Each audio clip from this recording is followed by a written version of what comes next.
Michael Burbidge from the Diocese of Arlington, Virginia, is releasing a statement for the Martin Luther King Jr. holiday, writing in part, quote, "In his courageous fight against racism and bigotry, Dr. King relied upon faith and prayer. Hope and transformative love were central to his message as he reminded us hate is too great a burden to bear." While celebrations across the country may have a different look amid the pandemic, observances honoring Dr. Martin Luther King Jr. still give us, as a nation, an opportunity to pay tribute to his enduring legacy. Joining me now on Skype to help us do just that is Alveda King, the niece of the Reverend Dr. Martin Luther King Jr. She is also Director of Civil Rights for the Unborn for Priests for Life. Alveda, welcome back. Always great to speak with you.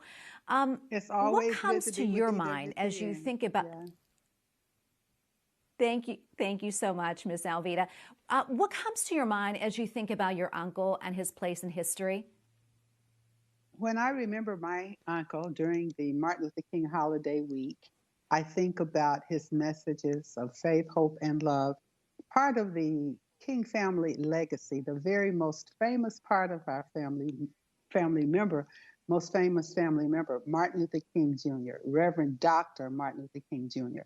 And all of his life, he exemplified solutions that were nonviolent and Bible-based.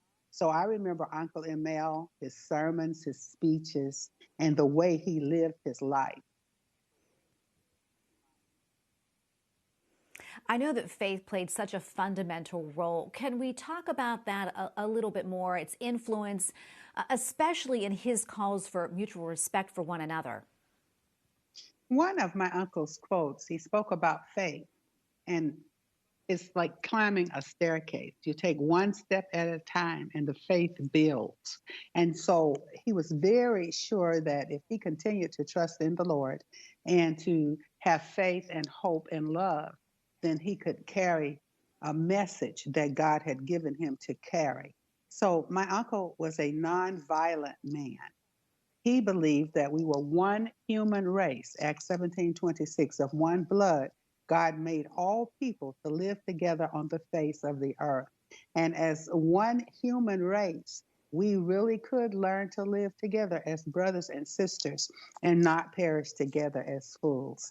All of his sermons and his messages led us to understand that our answers would come from God and that we must unite and learn to get along. Such a beautiful message. As we know, in his honor, many Americans celebrate Dr. Martin Luther King Jr.'s holiday by performing acts of service. How important is that in creating positive change? I believe that as we serve others, then God's love shines out through us. And when we serve others, then that makes opportunities for others to work with us as well. And so that's the way that he was raised. And, you know, he said he had decided to stick with love. Hate is too difficult a burden to bear. And then we bear each other's burdens and concerns, seeing each other as human beings regardless of skin color. We could see skin color, of course. We really are not colorblind. We could see. But we should see ethnicity as something to be celebrated, not to be fought over. We don't have a lot of time left, maybe about a minute or so, but I do want to ask you this before I let you go. What would you like Americans to think about as they reflect on your uncle and his legacy? Martin Luther King Jr. lived a life of service and love. He was a family man, much beloved by all of his family. He loved his parishioners. He was a Baptist preacher. So I believe if he were here today, he would be praying for us and with us, and encouraging us to set aside strife and to come together in love. And as we do that, we can surely be blessed. And 2021 will be a very different year than 2020 turned out to be. All right, well, Alveda King, thank you so much for your time today. We always appreciate having you on. Thank you so much.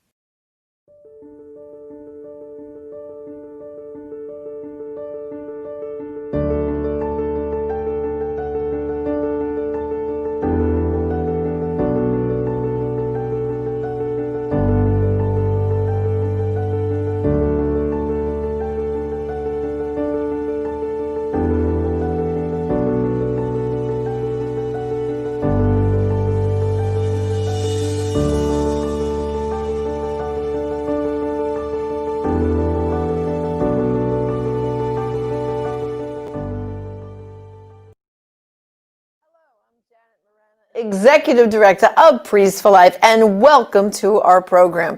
And as you just saw, that was a great clip of Alveda King, Evangelist Alveda King, that was shown on EWTN Nightly News the other day. And of course, today is Martin Luther King's birthday, the national holiday. Well, joining me right now for a discussion is, of course, Alveda King. She's a pastoral associate here at Priest for Life. And she heads up our Civil Rights for the Unborn, and you can check that out at civilrightsfortheunborn.com. So, Alveda, welcome to the program. Hi, everybody. Hello, Jan. It is great to join you. Oh, glad to have you. So I'm going to ask you maybe some questions that some of those other reporters and all these interviews you do today maybe don't ask, okay? So when Martin Luther King's birthday became a national holiday for the very first time, when it was first announced, like, what was the initial reaction from you and the family? Like, did you know ahead of time? Was there some kind of effort to make it happen? Or did it just happen and then you said, oh my gosh, like, how did that all happen? I was a state legislator, House District 28 in Georgia, Atlanta, downtown Atlanta during the time, and I co-authored the Martin Luther King holiday bill in Georgia with Hosea Williams and some others. And at that time, the bill had to be passed state by state.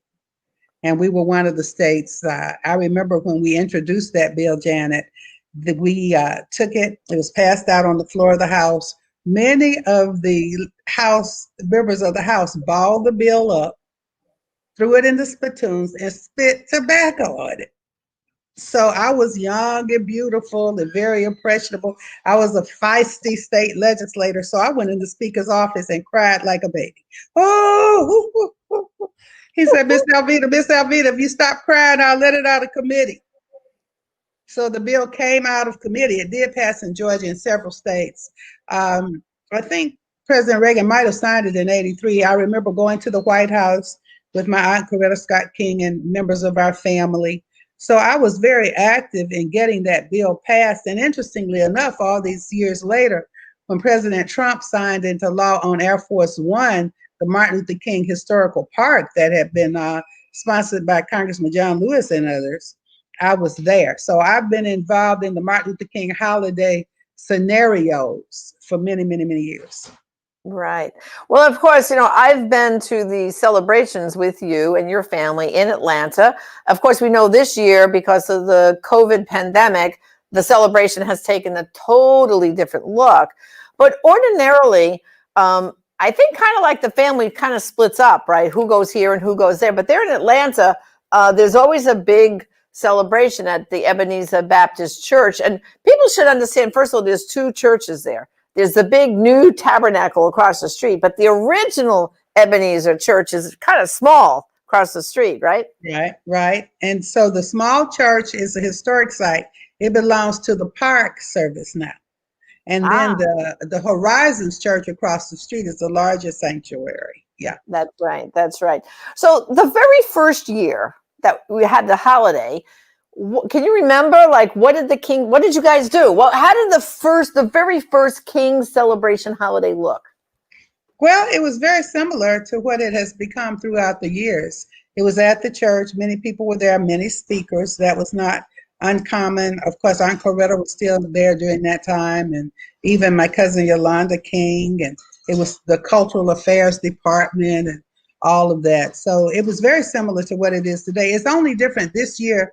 Is virtual, and my mother actually did go, and I stayed at home and watched it on TV and did interviews and things, because only 50 people could go into the whole sanctuary because of COVID regulations, and that included the crew, the speakers, the security. So it was different, but the holiday has been the same every year, year after year. Many, many speakers, and in the church setting, beautiful music. Young people, children, always a highlighted feature there. Right. I always remember too being there and singing the anthem. We shall overcome.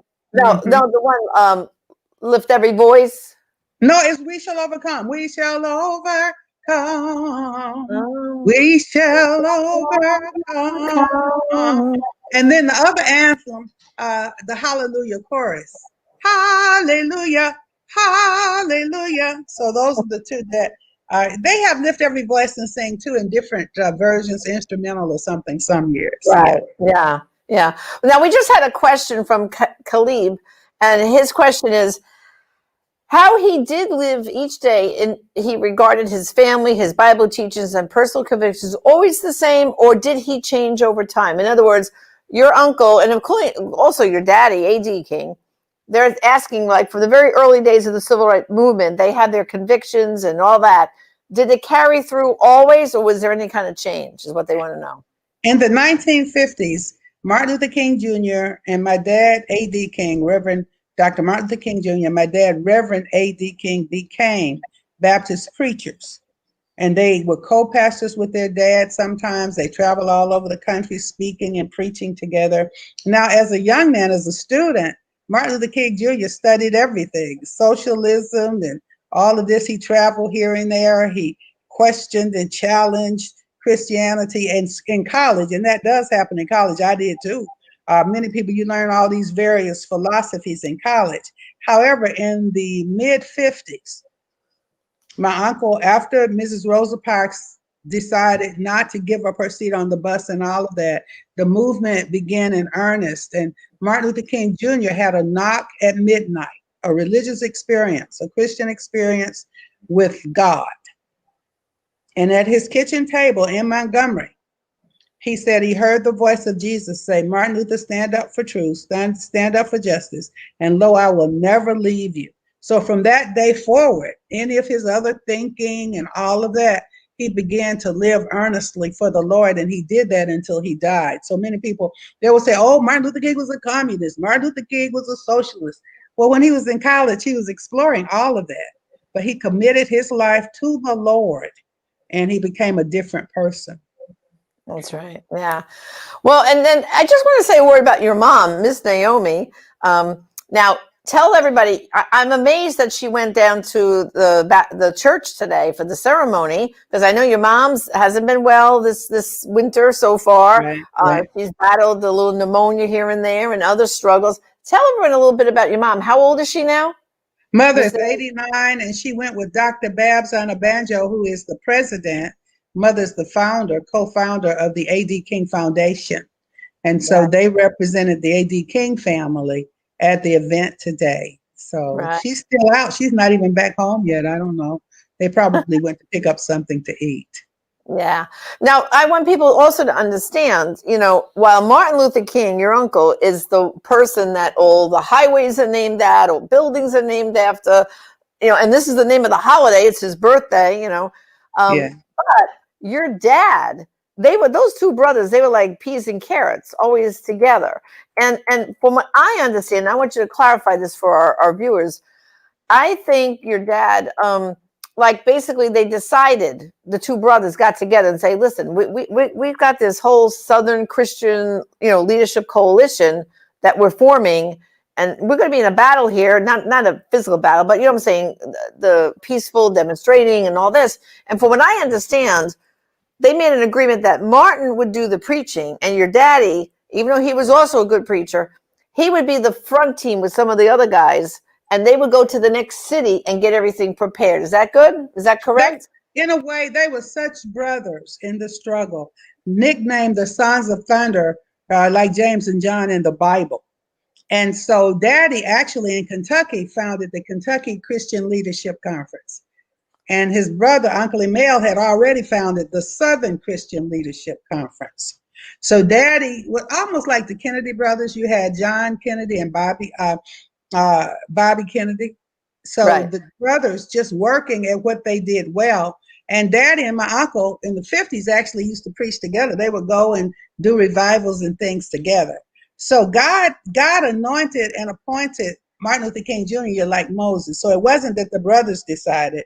The Lord knew exactly what he wanted both of them to do. So they were like really, really close. So it was like Moses and then Aaron. So Daddy would have been more like Aaron, and then Uncle Emil more like, they actually called Uncle Emil the Black Moses.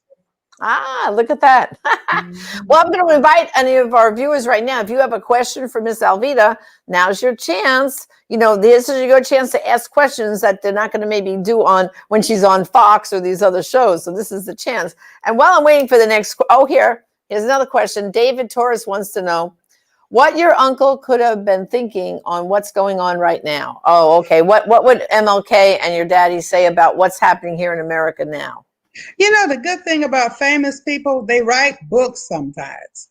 And when they write books, you could just open the book. Same thing with Father Frank's books. You could go find his books or Janet's books. We have books. So all you have to do is read his books or listen to his sermons. And for instance, he said the Negro cannot win if he's willing to sacrifice the futures of his children for immediate personal comfort and safety. Now, that's exactly what abortion does, which lets you know that he would not have supported abortion. He also said when you value the human personality, you won't kill anybody. So he would not be for violence. So sometimes people will take his quotes and switch them around and try to make them fit something else they want to do. People do that with the Bible as well. But if you read his words in context, you would see. And then he said, we must learn to live together as brothers. And I added sisters or perish together as fools. Injustice anywhere is a threat to justice everywhere. So those are his own words, and you can go by his words, and he would not have changed. He was like that till he died. From the day he committed in a knock at midnight to the day he died, that's where you follow. As a young man, he's out looking and searching and trying to find answers. But once he found out what God wanted him to do, he did it. He did it, right? Well, we have another question, Miss Alveda, from Richard Corsillo, and he says, do you recommend any specific MLK biography? Which do you think is the most accurate? Because obviously there's more than one biography. No idea. There's so many of them. My mother has a book about the brothers in the struggle or something like that. Her book, A.D. and M.L. King, Two Brothers Who Dared to Dream. That's a nice one. And then the books directly about Martin Luther King himself. But then there are more books. His wife wrote a beautiful book. You know, Coretta King has a beautiful one. So I would suggest you definitely read hers. I would say, yeah, why don't you read I agree, Alveda. I would read his wife's book. I would read her book. I would. Yeah. Okay. And then speaking of books, brothers and sisters, I have one here that Alveda wrote. And if you want to know about the King family, this is King Rules. And these are the 10 truths for you, your family, and our nation to prosper. It says, live the dream of A.D. King, Daddy King, and MLK. And this is available here at Priests for Life. You can go to our online store, prolifeproducts.org. Again, prolifeproducts.org. And we'd love to get you a copy of King Rules. Because this is like, I know, Alveda, you wrote this book and I've read it. But these are like, you said, this is the King family. These are the rules we live by. Yeah. And so, and another treat here, they're autographed by Miss Alveda. Something you won't get on Amazon. They're autographed by Miss Alveda. So anyway, if you want one, go to prolifeproducts.org. And this is a great way of really knowing, like she talks about here, the family tree, a word about names, make home a priority, serve the family, get a good education. These are just some of the chapters. Guard your heart, defend life, fight for justice, care for the needy, work for peace, and then find your joy. I think it's a great recommendation here of King Rules, available at prolifeproducts.org. And I know Alveda's a great book. And, you know, I think everyone would like to get a copy, right? When you say. And then you are so busy. Your work here at Priests for Life, Civil Rights for the Unborn, keeps you very busy. Then we know you're a Fox News contributor. But you have a brand new program now on Fox Nation, right? Tell us a little bit about that. And I'm going to show everyone a little clip from that. So tell us a little bit about your new program. Well, we've got Alveda King's House on Fox Nation. We've got Pro-Life Praise variety show. And I've always had a dream and a desire to share many gifts that are in my life and to share with others. And somebody asked a minute ago, how can we heal? Well, we heal individually first, get our relationship right with God, and then forgive others and build upon that. So on Alveda King's House, we cook and sit around the table and kind of talk about issues. So, and then at the end, I usually try to, because I produce and music and sing as well, and I try to put a few of those on there too. So it's got music, it has good All right, so friends and let's, family. Alveda, Yeah. let's take a look. We have a little clip to give everyone a sample. So let's take a look at that now.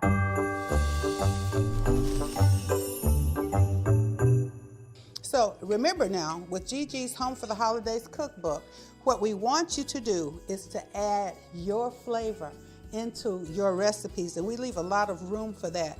The third edition is out now, and it's Test Kitchen Favorites. One reason that I did a cookbook was because I would bake things. I'm a shake and pour cook, and so is my mother. In other words, you see all of these ingredients, we won't measure them. We'll just put them in according to taste. And I would make something, and then the next time it would taste different. And my kids kept saying, Ma, do a cookbook so somebody else can cook it and remember what you did. What did you put in? I said, I don't know. I don't remember. So that's how Gigi's Home for the Holidays cookbook was born several years ago. And there are 3 editions now. So you can follow it, and you can see recipes from other members of our family in there.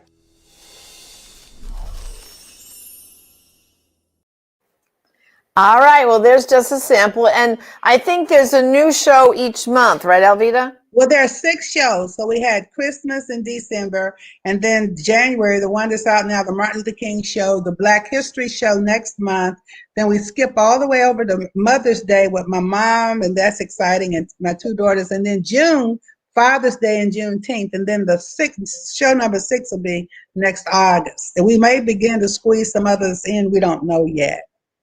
Okay, great. So again, brothers and sisters, if you want to catch Alveda's House, that beautiful program you just saw a little snip from, go to Fox Nation, and that's how you watch it. Now, also, the way you watch Janet here at 3:30 on Mondays, Tuesdays, Thursday, Friday, Wednesday is Pro-Life Praise with Alveda. So I hope everyone, really, they should tune in to us, Alveda, the whole week, Monday through Friday. It's Alveda and Janet. And believe me, Alveda would have taken another day, but she's so busy. She said, "Oh, wait, Janet, I'll do Wednesdays. That's it." Yeah. You know. And somebody wanted to know, I did run for office. I was a state legislator for 2 terms and a presidential appointee twice. And to me, that was enough. I've got a 70th birthday this week, January 22nd. So I'm trying to help other people realize their dreams now. So I'm having fun doing that now. Yeah, that our viewers, they want you to run for office again, Alveda. That's what they're asking. Lord, no, no, They're saying, this guy Tony, he says she should run for mayor of Atlanta. Oh boy, that would be something, wouldn't it? Oh boy, that would cause a lot of controversy. Now, someone else had asked a question earlier, and they asked if wasn't your uncle MLK a Republican? Do you have any knowledge? He totally was not. He was an independent. Early on, I said he was Republican, and it was a big mistake for me to do that. I went back and I have published that over and over and over. He was an independent. And his reason was his daddy was a Republican until granddaddy voted for President Kennedy, because President Kennedy helped get granddaddy get Uncle Emil out of jail. But granddaddy was very conservative. So Martin Luther King Jr. was an independent. He said, because I may have to speak to either party. So no, I'm not going to select a party. He was independent. Right. Well, that's a very important fact. See, you just said your uncle and your daddy were independents. Mm-hmm. Your granddaddy King was a Republican, right? Mm-hmm. But the 2 brothers decided to be independents because they knew they were going to go out to try to make changes. And I think what you just said is very smart. Your uncle said, well, I might have to talk to both sides at different times. And he was able to do that. So, And you know something? That's something people don't know about Father Frank Pavone. Father Frank Pavone is a registered independent. And for the very same reason, because Father Frank has always said, people say, oh, but Pavone, he backs the Republican Party. You know what he always says? He says, well, I'll tell you what, if the parties switch positions tomorrow, our teaching is the same. We want to stop baby killing. And so that's why he's always registered as an independent. Oh, and someone just asked where to get Gigi's cookbook. I believe that on Amazon we can get. It's on Amazon. Gigi's Home for the Holidays cookbook. Yeah. Yeah. Gigi's Home for the Holiday cookbook. That's amazing, right? And alvedaking.com if you want to get that one autographed. alvedaking.com. We can autograph that book over there. Yeah. Okay. And of course, once again, the King rules. You want to know the rules the King family lives by. This is a good idea. You get this book and you'll have the whole recipe here, right, Alveda, of the King family, your legacy, and really, what's in everyone's heart there from your family. So, do you know where other members of the family were today? Like who was downtown? Where was Bernice and Martin the Third? And do you know where everybody was today? I really don't. I know Bernice was in Atlanta, cousin Angela, Aunt Christine, Mama was down there with them. That I know, but I don't know where everybody else was. And the only reason I was at home, I had to do so many interviews, and it was on Zoom, Zoom and Facebook and all these things. So I was able to watch it and take care of all these interviews as well. That's good. And now you just mentioned Aunt Christine. Maybe our viewers don't realize that Aunt Christine is Martin's sister. And how old is your Aunt Christine now? She's about 92, 93 God even. Bless. Yeah, God and still going strong. Just beautiful, beautiful lady. Wow. All right. Well, Alveda, I really want to thank you for joining me today. All right. And I just want to say a tribute for a minute, because we just got word a few hours ago that Joe Scheidler, I think you remember him, Alveda. Joe Scheidler, he also was 93. He passed away this morning, and he was a great, great pro-life leader. And in one of my future programs, we're going to get some footage together, and we're going to do a tribute to Joe Scheidler. But he passed away at home this morning. His whole family was gathered around him. What a beautiful tribute. He had 2 priests there giving him the sacraments, and and he just died peacefully. Here's a picture of Joe Scheidler. Yeah, his nickname was the Godfather of the pro-life movement. And every time I saw Joe, I used to say, "Hey, Godfather, how you doing?" And I have to say, he was so influential on me and Father Frank in the very early days, even before Priest for Life. When Father Frank was my parish priest, we read Joe Scheidler's book, Closed, 99 Ways to Bring an End to Abortion.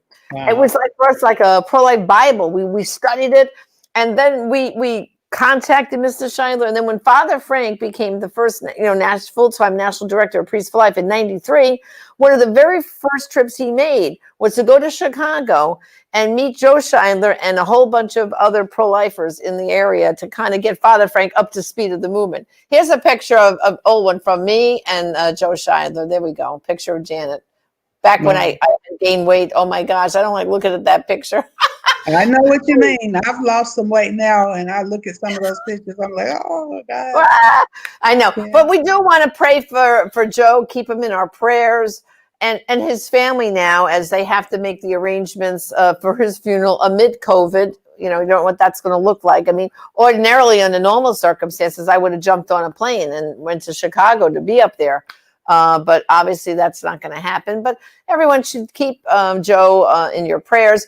The pro-life group he headed up is called Pro-Life Action League. So you can go to prolifeaction.org, look them up, Google Joe's name, and pray for the family right now, because he was a great man, a great asset to the pro-life movement. So many of us do what we do because of teachings and training that Joe gave us. So I just had to sneak that in because that was breaking news, so to speak. Sad news for us. Yeah. But we have another angel up in heaven with Henry Hyde and Nellie Gray and the Wilkies, Barbara and Jack Wilkie. So some of our, these icons that built the pro-life movement from the early 70s on are leaving us, but they're leaving such a legacy of teaching and training for us. So let's always remember the Scheidler family. Okay. Amen. So thank you, Alveda, for joining me. God bless you. And thank you, go back to doing more interviews now. After you're off with me, I know. Lord, I do have a few more.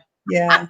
Okay. Well, thank you for squeezing me in the list. I appreciate it. Well, thank you for inviting me, and Happy New Year, everybody. And maybe one day you can tune in and see Janet and Alveda and Teresa cooking. I don't know, because they're great cooks too. So we're going to try to get that done. We'll get that done. God bless, Alveda. Thanks. Bye. Well, brothers and sisters, thank you for joining me again on another episode here of Just Ask Janet. And again, keep the Scheidler family in your prayer.